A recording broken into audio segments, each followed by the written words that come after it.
তো সেরকম যদি মুসলিমদের ওরকম অনুষ্ঠানে কোনো এক মানুষ গিয়ে যদি ওরকম ওই শুয়োরের মাংস আর রুটি বিক্রি করতো, তার সঙ্গেও কিন্তু মুসলিম সমাজ ওই একই ট্রিটমেন্ট করতো। কিছুদিন আগে কলকাতার ময়দানে ভগবত গীতা পাঠ অনুষ্ঠান হচ্ছিল, এবং সেই ভগবত গীতা পাঠ অনুষ্ঠানে এক মুসলিম প্যাটিস বিক্রেতা, তিনি সেখানে ওই চিকেন প্যাটিস বিক্রি করছিলেন বলে সেখানকার লোকজন তাকে গণধোলাই দেয়, তাকে উঠবোস করায়, অনেক কিছু আমরা ভিডিওতে দেখেছি, এবং তাদের নামে মামলাও রুজু হয়। যারা মেরেছিল তারা বর্তমানে জামিনে বাইরে আছে। তো এটা নিয়ে বর্তমানে পশ্চিমবঙ্গের রাজ্য রাজনীতি একদম তোলপাড়, যে একটা খেটে খাওয়া মানুষকে কেন এরকম করা হলো।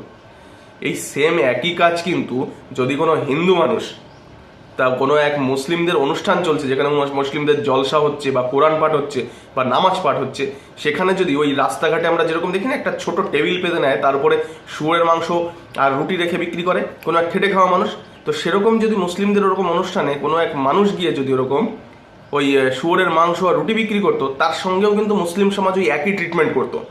কিন্তু এখানে কিন্তু সেই কথাটা এখন কেউ তুলবে না। এখন সবাই ওই যেহেতু এটা আরএসএস, বিজেপি, তারপরে এই হিন্দুত্ববাদী দলগুলো যখন এটা করছে, এখন একটা পলিটিক্স খাটাতে হবে হিন্দু মুসলিম, যেই কারণে ওই খেটে খাওয়া মানুষের উপর অত্যাচার হয়েছে এই সেন্টিমেন্টটা বেশি করে তোলা হচ্ছে, যাতে এটা একটু বেশি হাওয়া গরম থাকে।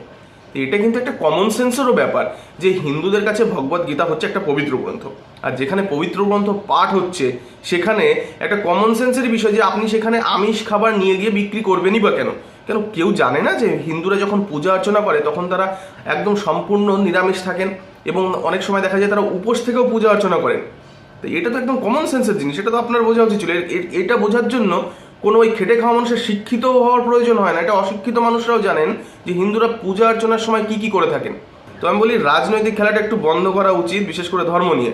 আর যারা যারা এই যে হকার ভাইরা আছেন তারা একটু বুঝুন, কারণ বর্তমান পশ্চিমবঙ্গের অবস্থা কিন্তু খুব একটা ভালো নেই। এই যে ধর্মীয় উস্কানিগুলো কিন্তু এর থেকে আস্তে আস্তে শুরু হবে।